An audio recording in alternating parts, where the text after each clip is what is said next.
I still remember the exact moment I heard my daughter's voice on that Ring doorbell recording, a recording she didn't know existed, smugly telling her husband. Mom's signature on the gift letter was so easy to fake. The bank won't question a thing. The stroke probably fried her brain anyway, Mark. This is our ticket. That recording, buried in a cloud account my late husband had set up as a quiet insurance policy, became the thread I pulled to unravel a scheme that would ultimately leave me owning a $350,000 beachfront condominium, and watching Laura scrub its toilets in a shirt that reads, "Flushed my trust." Every single booking confirmation for what I now call Stroke of Betrayal Vacation Rentals prints her fraud judgment in full, and the keypad code she uses to enter the service door is her inmate booking number from the county jail. This is the story of how a 53-year-old stroke survivor with a walker and 30 years of forensic fraud investigation experience took back everything, step by meticulous step, and turned her daughter's greed into the most public housekeeping job on the Gulf Coast. My name is Valerie Calloway, and before the stroke, I spent 28 years as a forensic fraud investigator for Elder Shield Insurance, specializing in financial abuse of the elderly. My job was to crawl inside the paperwork of predators, to spot a forged signature by the micro-tremors in the ink line, to reconstruct shredded bank statements with archival tape and a magnifying loupe, and to know that the left edge of a document, the part everyone ignores, often carries the telltale impression of the original writing that was traced. I had a compact evidence kit I carried everywhere, a leather pouch with a 10-power loop, a UV pen light, fine point tweezers, and a small bottle of ninhydrin solution for lifting latent fingerprints off glossy paper. That career was my identity until I retired to care for my husband Greg during his final months. Greg died 2 years ago after a botched cardiac catheterization tore his left anterior descending artery, a wrongful death that should never have happened. The lawsuit dragged for 18 months, through depositions and expert reviews, and eventually landed a $150,000 settlement deposited directly into a revocable trust Greg had set up with a friend at First Coastal Bank, a man named Walter Morrison. I never touched that money. It sat as my safety net, my buffer against old age and the inevitable medical bills, and I figured I'd draw it down slowly once I regained my footing. Then, in June of 2023, a massive hemorrhagic stroke hit me like a freight train while I was reaching for a jar of smoked paprika in my own kitchen. My right side went numb, the floor tilted sideways, and I woke up 3 weeks later in the ICU with a tracheostomy scar and a right leg that refused to obey simple commands. 2 months in a rehab facility taught me how to walk again with a quad cane and how to speak without slurring if I concentrated hard enough, but the world saw an old woman with a dragging foot and a foggy expression. The problem was, I was still sharp underneath, a forensic mind trapped inside a body that looked broken. Nobody believed that, least of all my only child, Laura. Within a day of my discharge to my small bungalow on Cypress Street, Laura and her husband Mark arrived. Laura had always been the golden child in Greg's eyes, though I'd started seeing cracks in her character long before the stroke. Little lies about money, a credit card she forgot to pay, a job she lost and blamed on a vindictive boss. Mark was a real estate agent with an image obsession, leased European sedans, pastel polo shirts, and the kind of overpolished smile that never reached his eyes. They brought a cardboard box full of Greg's old files from the attic, claiming they were clearing out clutter so you don't trip, Mom. Laura held up a dusty manila folder. "Look, Dad's old medical records. So sad. We'll shred all this for you, okay?" She tossed it into a black garbage bag with a hollow flourish, the kind of dismissive gesture you use for junk mail. I nodded, still genuinely foggy that first day, my right hand clenched uselessly in my lap like a claw. That night, after they'd left, and the house echoed with a silence so deep I could hear my own heartbeat, I dragged the bag into the living room with my left hand and pulled out the folder. Inside, behind yellowed lab reports from Greg's blood panels and a list of his cardiac medications in 12-point font, was a small spiral notebook with a cover that read, "Val, read this if I'm gone." My fingers trembled as I turned to the last page, in shaky blue ink that I recognized from his worst days in the hospital bed when the medication made his hands tremor. He'd written, "Do not trust Laura with money. She's got Mark whispering in her ear. Protect yourself. I set up a lockbox at First Coastal Bank. Only you and Walter, the branch manager, can open it. I love you. Save yourself. Before I continue this story, let me know where you're watching from in the comments below. Hit like and subscribe if you believe that some betrayals can only be repaid with a little creative justice. The vultures didn't circle long. 2 days later, Laura and Mark sat me at my own kitchen table with a stack of legal documents that could have doubled as a phone book. Mark leaned in, his cologne thick as furniture polish, and his voice had the greasy cadence of a man who'd once talked a widow into a reverse mortgage. Val, we just want to take care of you. This power of attorney will let Laura handle bills while you recover. It's standard, nothing to worry about. I tilted my head, letting my jaw hang slightly open to sell the stroke-induced fog. I reached for the papers with my left hand, made it tremble visibly, and let my eyes wander as if I couldn't follow the small print. I may have been half paralyzed on one side, but my visual cortex was pristine. The font was 8-point, the margins shaved to nothing, and buried on page 7 was a durable power of attorney with no sunset clause and an attached gift rider, the legal equivalent of handing her every penny I owned without my consent and waiving all future accounting obligations. My old investigator's alarm screamed so loudly I could almost hear it. I blinked slowly, slurred. Can't sign, too confused. Need time. Laura's smile tightened like a stretched rubber band, but she patted my arm. Of course, Mom, we'll wait. Over the next week, they carpet-bombed me with kindness. Fresh soup from a deli, orthopedic pillows that still had the tags, a new television remote with giant buttons. And every night, another document would appear on my nightstand. A revised POA, a healthcare directive, a temporary transfer of assets form that would let Laura move funds from my checking account into a joint one. I played the foggy stroke victim so convincingly that I spilled coffee on 2 forms and once, accidentally, dropped a pen down the heating vent, listening to it clatter into the ductwork. I'd mumble about wanting to read everything later, and then I'd fall asleep sitting up, drool slipping from the corner of my mouth. Mark started pacing. Laura's voice grew clipped and nasal. The pressure was building like steam in a boiler. Then came the suggestion, dressed as concern. Mom, why don't you move in with us for a while? Our guest room is on the ground floor, no stairs, and we can monitor your meds and make sure you're eating. It would be so much easier. I knew exactly what this was. Isolation, removal from my own home and the neighbors who might ask questions, total control of my environment. But I also needed to be inside their house. I needed to find what Greg's note really meant, because I'd already called First Coastal Bank from a borrowed cell phone and discovered Walter Morrison still worked there. He'd confirmed the lockbox existed, but that he hadn't heard of any suspicious activity yet. I needed hard evidence, so I moved into their cookie-cutter McMansion in the Shoreline Heights subdivision with a smile that hid a ticking clock. The house sat on a cul-de-sac where every lawn was mowed on Wednesday by a service that charged a small fortune, and HOA violations were treated like war crimes. My guest room overlooked the 3-car garage and had a view of the monstera plants Laura had bought to look trendy. From day one, I started cataloging the details like a detective building a case file. Laura's expensive new balayage highlights that would have cost $300 at a salon. Mark taking frantic phone calls in the driveway, his voice carrying through the wall and vibrating the window pane. I told you the closing is Friday. The gift letter's in order. The funds will be there. No, the underwriter won't dig if we present it cleanly. A stack of credit card statements on the kitchen island showed balances that made my head spin. Nordstrom, Louis Vuitton, a furniture store called Coastal Luxe that sold a single end table for more than my first car. They were hemorrhaging money, and the only plausible source of a sudden cash infusion was my trust. My investigator's intuition hardened into certainty. The theft had already happened, the money had moved, and they were covering their tracks. I needed a reason to move around the house without suspicion. The universe provided 1-3 days after I moved in. The trash compactor in the kitchen jammed with a wet mechanical crunch, and Laura shrieked at Mark to fix it. Mark, whose mechanical knowledge began and ended with a key fob, pried at the drawer with a butter knife until he'd scratched the stainless steel. I shuffled in on my cane, voice soft. Let me.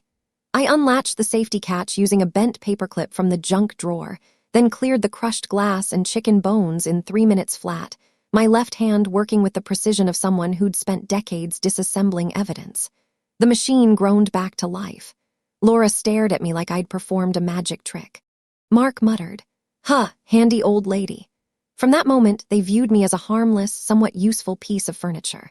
I was free to put her around the house, fixing the sticky garbage disposal and the ice maker that wouldn't drop cubes, and they never questioned why I was in the garage or the hallway at odd hours. Nights were mine.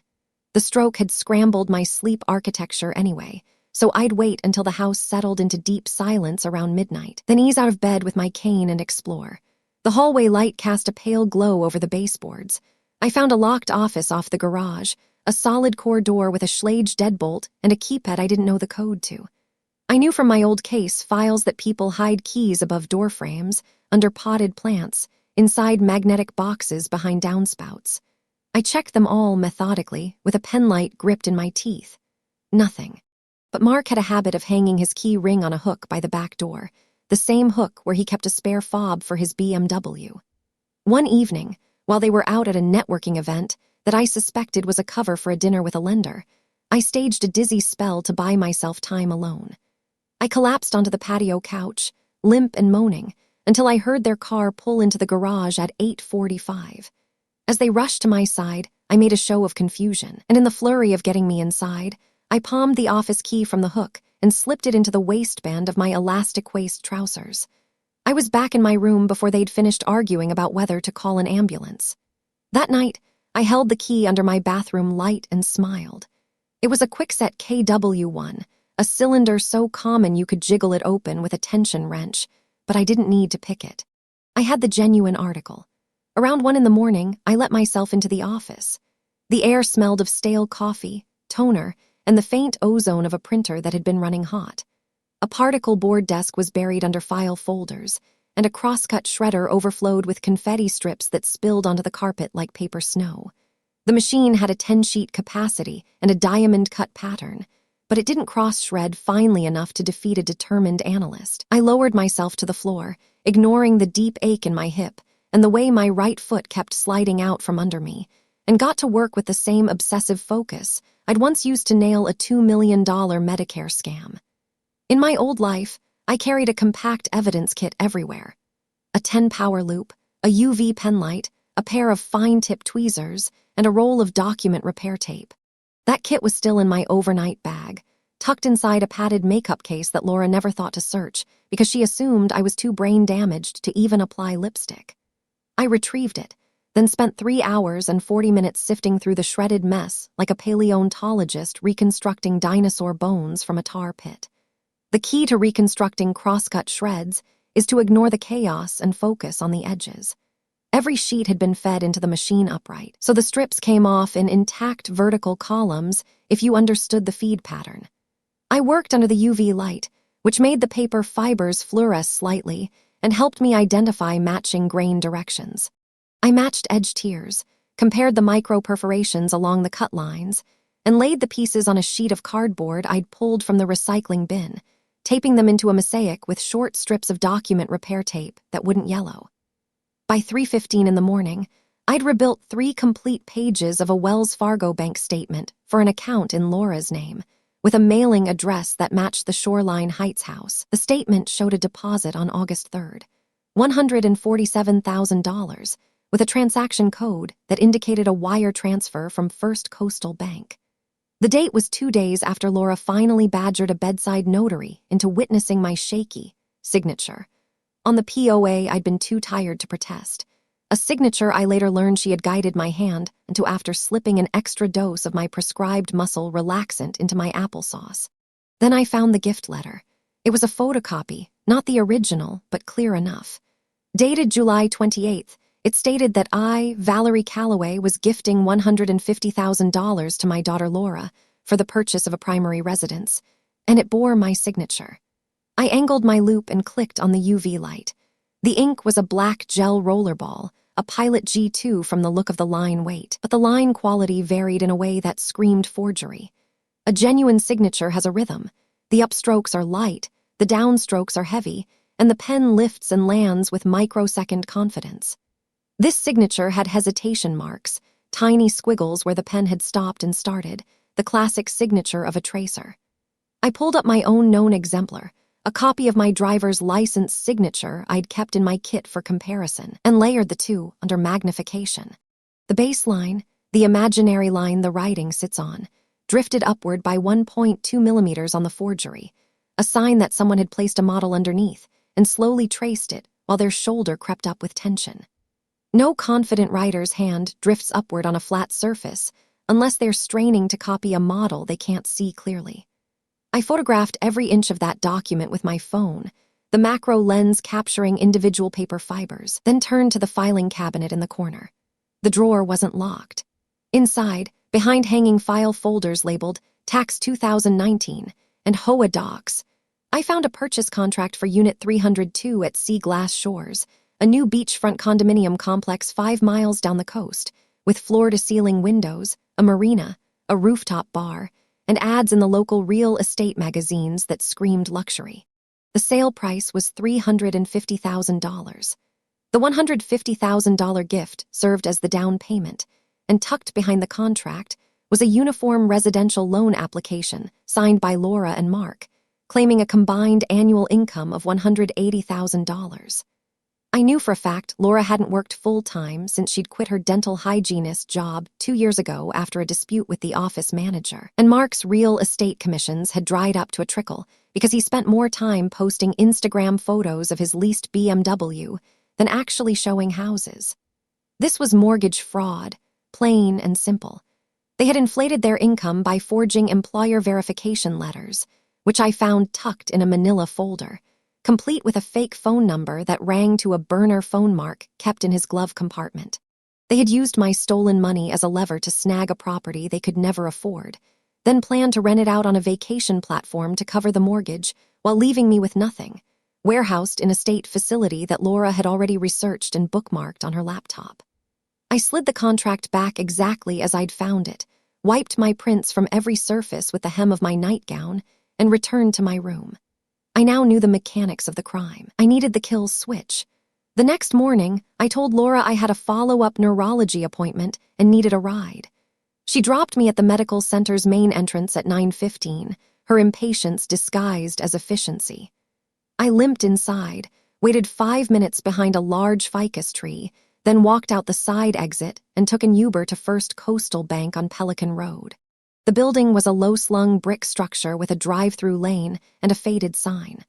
Walter Morrison was a stooped man in his 70s with a narrow tie, a hearing aid that whistled faintly, and the kind of calm that comes from 4 decades of handling other people's money and never once being surprised by greed. He recognized me instantly. "Valerie, thank God. Greg's been trying to reach you from the beyond, I think." He led me to a private office with a door that closed with a pneumatic hiss, and a desk covered in manila files and a computer monitor the size of a pizza box. "Your husband and I fished together every spring. A few months before his surgery, he came to me with a wild idea.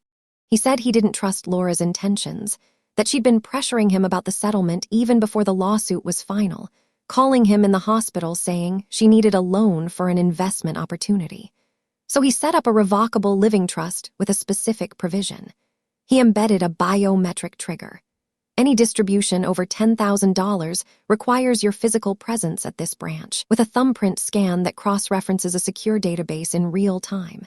It's a dead man's switch, essentially, because only you and Greg ever had the biometrics on file. The trust can't release a penny without your thumb on a scanner, and the scanner confirms your identity against the stored template. Laura can waive all the paperwork she wants. The system won't authorize. I felt my knees go weak and sank into a chair. But she got the money, Walter. She forged a gift letter and drained $150,000. I have the reconstructed bank statement. Walter nodded slowly, his eyes full of a weary sadness. She did. She came in a month ago with a POA and a gift letter, demanding the full amount. My teller flagged it immediately because the biometric lock popped a red alert on the screen, a flashing warning that said primary trustee not present. But Laura started screaming about elder abuse and threatened to call the local news and claim we were discriminating against a disabled woman. She left in a huff. Then a few days later, she presented the same documents at the Green Street branch across town, where a young assistant manager named Darren, who was 6 months into his job, and had been disciplined twice for skipping compliance training, bypassed the protocol after she showed him a notarized letter he didn't bother to verify. The notary's stamp was a printed digital image, not an embossed seal, but Darren didn't check it under a UV light as our procedures require. He wired the funds. By the time our internal audit caught the discrepancy during a quarterly review, the money was already in Laura's account. We filed a suspicious activity report with FinCEN, but we need your full cooperation to build a criminal case. And Val, there's something else. He turned his monitor toward me, the screen reflecting in his glasses, and clicked a file. Greg set up a Ring doorbell at your old house the year before he died. After your stroke, Laura removed the device and tossed it in her garage, but Greg had synced it to a cloud account he shared with me. He gave me the password in a sealed envelope, told me to check it if anything ever happened to you, and I did 3 days ago. There's a recording from July 15th, the day after you signed the POA in the hospital. He pressed play. The audio crackled with the ambient hum of a kitchen, then my daughter's voice flooded the room, crisp and unnervingly cheerful. Mark, I aced the signature. Mom's hand was so shaky anyway, the bank won't question a thing. This $150K is our ticket out of debt. Once we get the condo, we'll put her in a state home. She'll never know what happened. The stroke probably fried her memory anyway. She's practically a vegetable. A pause, the sound of a refrigerator door closing. Then Mark's laugh, a low, ugly sound. Just make sure she doesn't remember anything. We'll tell the facility she has advanced dementia. Easy. I sat motionless, my hands pressed flat on the desk, feeling a coldness spread from my sternum to my fingertips. I'd heard sociopaths on wiretaps before, listened to children drain their parents' accounts while chatting about vacation plans, but never my own child. The clinical detachment with which Laura discussed warehousing me like broken furniture rewired something deep in my brain. Walter handed me a thumb drive in a small plastic case. This contains the recording, the flagged trust alerts, the biometric log showing the override at Green Street, and the notary forgery analysis from our compliance department, which confirms the seal was a scanned image printed on a home inkjet. I've also contacted a detective from the sheriff's fraud unit, a woman named Detective Allison Park. She specializes in elder financial abuse and has a 94% conviction rate. She's waiting for your call. Vengeance belongs to the system, Val, but the system works best when we have every scrap of evidence, and you just handed me the missing piece. I slipped the drive into my support hose, its plastic case cool against my ankle, and stood a little taller. The next 2 weeks were a master class in restraint.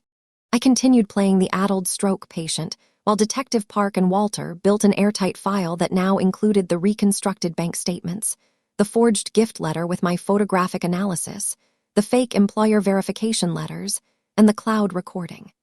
At home, I staged a series of minor episodes, forgetting Laura's name and calling her Susan, mixing up days of the week, staring vacantly at the television during the evening news. It kept them complacent. One afternoon, while resting in my room, I heard Mark on the phone with a contractor, scheduling a renovation of the Sea Glass Shores unit, talking about quartz countertops and a rainfall showerhead. They were already spending money they hadn't yet legally secured, which meant they were over-leveraged and desperate.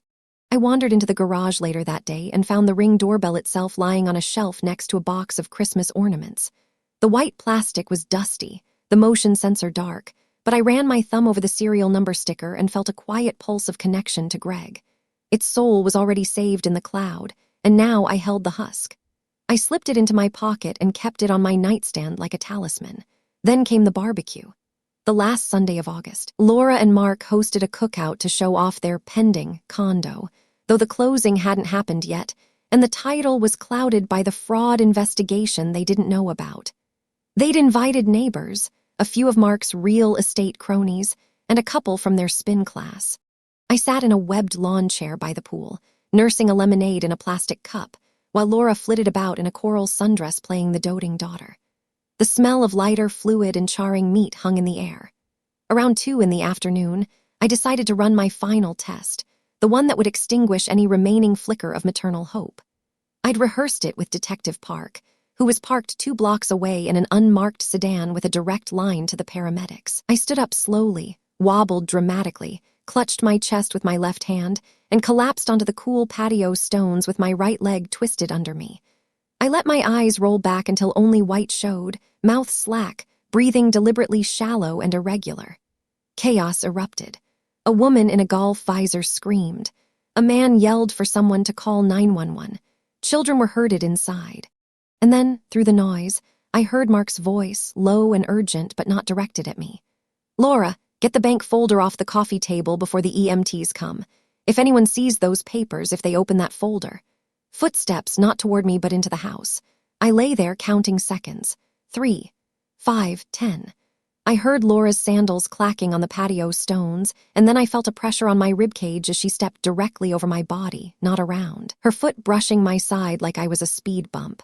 Mark bent down, but instead of checking my airway or tilting my head back, he simply heaved my shoulder sideways just enough to see if my eyes were closed. When my head lolled slackly, he stood up and said to the neighbor who'd finally dialed 911 on her own phone, "She does this sometimes, it's the stroke. She'll come around. Don't make a fuss." They didn't call an ambulance themselves. A retired nurse named Mrs. Collier, who lived 3 doors down and had been sipping a Diet Coke near the grill, pushed through the crowd, knelt beside me and checked my pulse. She insisted someone hand her a phone, and she made the call. When the paramedics arrived 7 minutes later, I regained consciousness, groggily, and insisted I was fine, just a dizzy spell, nothing to worry about. But those minutes spent on the ground, while my daughter and son-in-law prioritized a manila folder full of fraud documents over my life, were the minutes when every lingering molecule of maternal love dissolved into a cold, methodical fury that would fuel everything that followed. I had seen the true shape of their souls, and it was a void. Detective Park moved faster after that. She now had the ring recording, the financial forensics, the forged documents, and a sworn statement from Walter Morrison. The day of the closing arrived. Laura and Mark had received a notice from the title company that final loan approval for Unit 302 required the original grantor, that was me, to appear in person to verify the gift in front of a notary and the lender's representative. That notice was a fabrication, a clever lure designed by Detective Park and the lender's fraud prevention unit, who had been looped in after the SAR filing. Laura believed it because the title company had a legitimate-sounding voice on the phone and had referenced an automated underwriting red flag that needed manual resolution. Laura and Mark bundled me into the back of their leased sedan, my wheelchair folded in the trunk, barely concealing their impatience as they drove to the title company's office in a strip mall near the courthouse. The conference room smelled of new carpet and drywall dust, and the vinyl blinds were half-drawn. A long walnut table held stacks of documents fanned out like a poker hand. Present were a closing agent named Mrs. Reyes, a woman with a sharp gray bob and a notary stamp on a lanyard, 2 uniformed representatives from the mortgage company, Walter Morrison in a dark suit, and a tall woman in a navy blazer who stood near the door with a badge clipped to her belt. She was Detective Park, and I recognized her from our earlier covert meeting in a coffee shop parking lot. A uniformed sheriff's deputy stood just outside in the hallway, visible through the door's glass panel. Laura and Mark didn't notice him at first. They were too busy beaming at the pile of papers that represented their future, the beach condo and the rental income and the debt-free life they'd built on my forged signature. Mrs. Reyes slid a single sheet across the polished wood. "Mrs. Calloway, we just need your signature here on the gift affidavit confirming that the $150,000 transfer was a voluntary, irrevocable gift to your daughter for the purchase of this property. Standard stuff, 2 lines, date, and signature." I looked down at the affidavit. It was dated July 28th, typed with all the legalese I'd ever dissect. I let the silence stretch, my left hand resting on the table. Laura's smile twitched at the corner. "Mom, just sign it, honey. It's the last step, and then we can go get lunch at that place you like."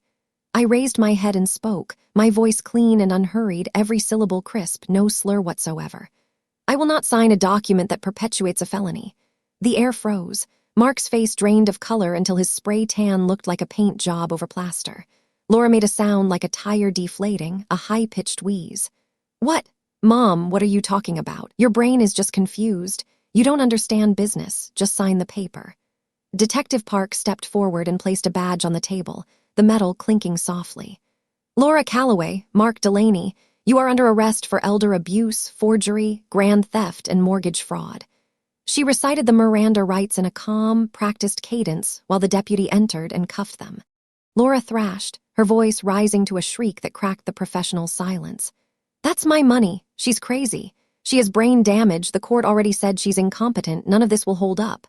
Mark stood motionless, his jaw working as if he were chewing a tough piece of steak, a man who just watched every escape route collapse like a house of cards. I pulled the thumb drive from my purse, the same one Walter had given me, and slid it across the table to Mrs.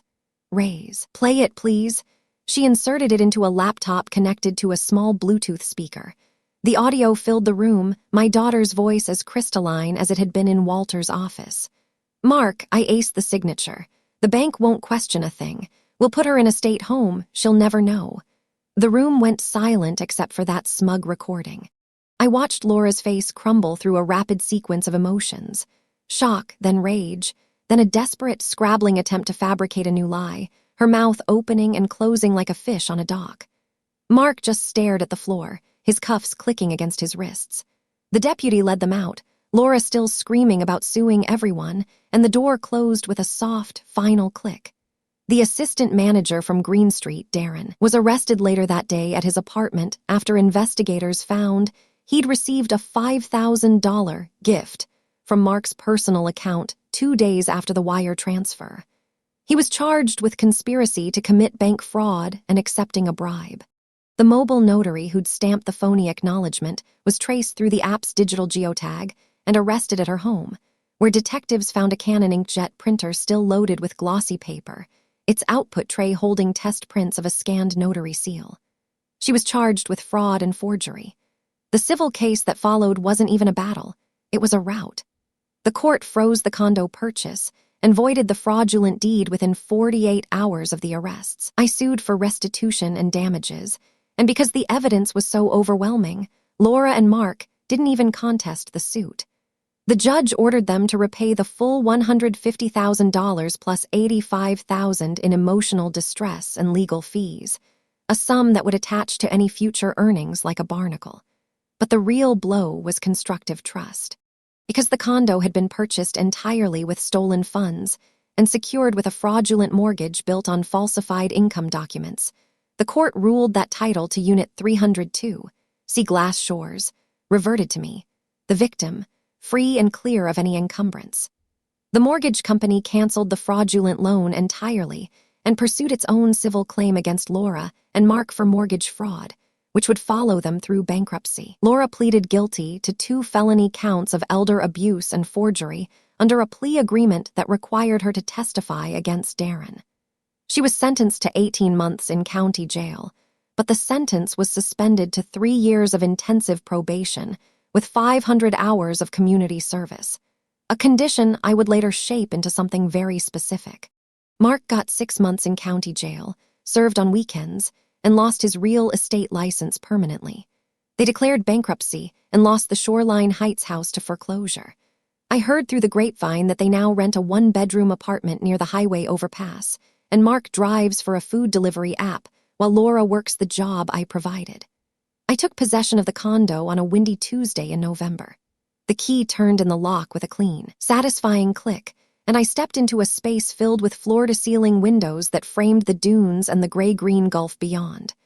The kitchen had travertine countertops that were cool under my palm, and the air smelled of fresh paint and sea salt. I walked through every room, leaning on my cane, and felt something I hadn't felt since Greg died.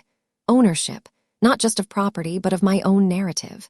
I had an idea that night while sitting on the balcony, watching the waves. I called a lawyer friend and set up a limited liability company the next week. I registered the property on every major vacation rental platform under the name Stroke of Betrayal Vacation Rentals, and I wrote a listing description that tells the whole story in 3 crisp paragraphs, with a link to the public court record and a note that says, "Every booking helps fund elder fraud prevention. My booking management software is programmed with a custom automation. Every time a guest confirms a reservation, the system auto-generates a PDF packet that includes the check-in instructions alongside a copy of the final fraud judgment, the Ring doorbell transcript verbatim, and a brief note from me about why the property exists. Guests love it. The reviews are 5 stars, consistently, with comments like cleanest condo I've ever rented, with the best backstory. And I came for the view, I stayed for the justice. I stock the kitchen with themed coffee mugs that say Inheritance Thief with a little cartoon raccoon, and there's a framed sign in the entryway that reads, "Welcome to the house that trust built and greed lost." And Laura, as a condition of her probation, she is required to maintain verified, court-approved employment. I, as her court-appointed restitution payee, offered her a job through the LLC. She is now the on-site housekeeper for Stroke of Betrayal vacation rentals, and the court approved the arrangement because it guarantees she can make her restitution payments directly to me. Every morning at 8 sharp, she uses a keypad code to enter through the service door. That code is her old inmate booking number from the county jail intake system, and the keypad beeps it into a log I can check from my phone. She wears a uniform I had custom printed by a local screen printer, a pale blue polo shirt with a toilet graphic on the back and the words, "Flushed my trust" in bold white lettering. She scrubs toilets, changes linens, vacuums sand from the rugs, wipes down the quartz countertops, and restocks the little shampoo bottles while the guests, who often arrive clutching the printout of her conviction, smile at her from the balcony. I have 3 security cameras on the property, one in the supply closet, one in the hallway, and one overlooking the parking area, and I can watch her on my tablet while I have coffee at home. She knows I am watching. She doesn't speak to me. She just works, her jaw clenched, while the rental income deposits directly into a trust account that Walter Morrison still helps me manage, the same account with the same biometric lock.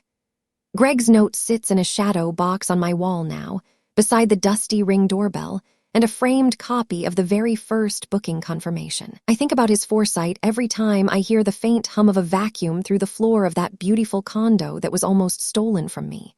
He knew that love could be weaponized, that blood sometimes runs thinner than water, and that the best safety net isn't a pile of cash. It's a quiet, clever friend and a biometric lock that the greedy never see coming. I lost my husband.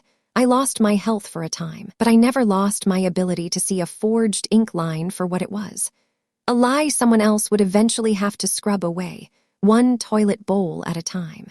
Have you ever discovered a dark secret about someone you trusted completely? How did you handle it? Tell me in the comments below. If you believe that some betrayals deserve a very creative repayment, smash that like button and subscribe for more stories of justice served cold, with plenty of receipts. I'll see you in the next one.